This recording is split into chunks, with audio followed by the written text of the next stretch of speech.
Okay, imagine this. You've boomed your drive down the fairway and you have 100 yards into this flag. This is to me what's known as a sucker flag. It's on the right hand side. It's well to the front as well. There's a false front in front of this flag. What do you do? Hi everyone, welcome to Get Good at Golf and welcome to Ball Striking Week. This week we're going to help you strike your drives, irons, putters and even wedges better to help you lower those scores and ultimately get good at golf. If you want to do that, hit that subscribe button below and throw a like on this video. I would see so many people here who would attack this shot with a full sand wedge. It's 100 yards. I know that if I'm in the simulator and I hit a full sand wedge, I'm going to hit this 100 yards. So I'm going to give this my all. That should be there. That's all over it. Be the club. Come on, birdie the second. Move on.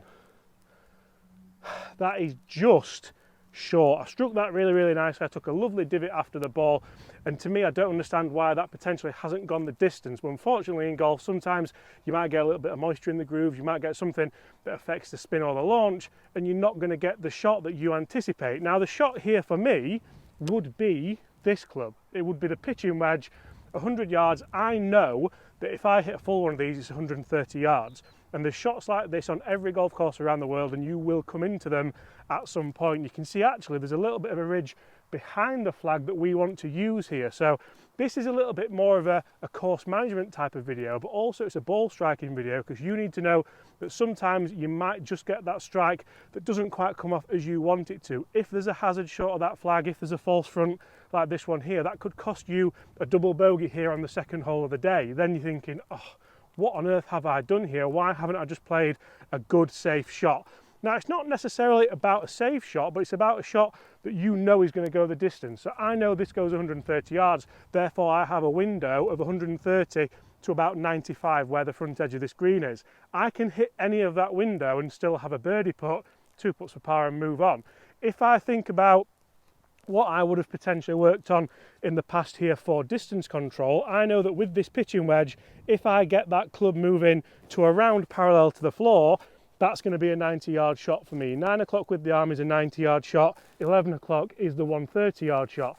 So anywhere in between here for me is going to get me the desired launch, the desired speed, the desired spin to hit that distance. We all know that generally if you strike a wedge well, when it's moist conditions, it's going to spin back as well. So if that sand wedge would have got there, 9 times out of 10 it probably would have spun back anyway. So let's play one a little bit lower, a little bit more in control. I'm not even going to go for the flag here. I'm going to aim a little bit more central because again, that is the performance shot, that is a percentage shot. And from here, I know I can get this a lot closer to that flag. Watch this come down now. That's going to land around 120 and then spin back down that slope. And generally for me, that is how I would approach this shot. Even if I've gone a little bit long there and I've got a 30-40 foot putt, that's a lot better than having a chip that, let's face it, we could duff, we could maybe blade through there. I know we're not thinking very positively there, but most golfers would struggle with that little deft touch. Guys, that should help you get good at golf. It should help you from this distance. Smash that subscribe button if it could, and let us know what shot would you play from there. So guys, James has made a great point there when we're wedging into the green, or even if it was a little bit further back, the scoring shots here, he's talked about, do we go a little bit shorter with the swing length? Do we grip down the club? What do we do? But essentially from here at 100 yards, tour average is 23 feet. So if you're a mid-handicap golfer, even if you're a single-figure handicap golfer, just hitting the green is going to help you lower your scores. And let's make that as easy as possible. So James mentioned there about thinking, okay, he's just going to take his swing a little bit shorter, and then he's still going to commit to that shot on the way through. So what we see from a lot of people is say, well, I'd rather hit a 56 because what I can do is I can obviously go full swing, full speed and give it everything. But obviously from there, we don't know how much control we're going to have. We can't control the launch conditions.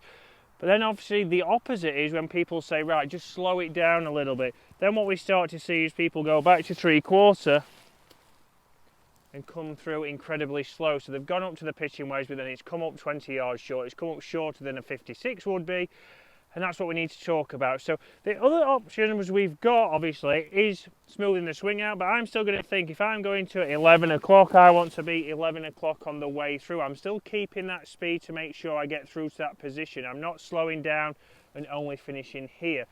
But if we grip down the club, that's automatically going to take a little bit of speed out of that club for you. So we're not going to be able to swing it as fast. So then you might be able to make that little bit of a longer swing that you might feel comfortable with. So here for me, I've also got that pitching wedge. Again, same as James, I know I can hit that around about 130, but if I grip down that club around about an inch, inch and a half, that's going to help me take some speed out of that club head. And if I can do that, I can get that ball coming out at the distance that I want. From there, we've still got to commit. I'm still going to go through to that 3/4 to 3/4 swing. Again, ball position here, guys, is one big thing as well. When we're hitting these shots and we're taking a little bit out of it, we can go a little bit narrower because, again, that's going to help us control our speed. But once we do that, we can grip down the club, commit to the shot. And we can see there that that's just going to be on the frontier.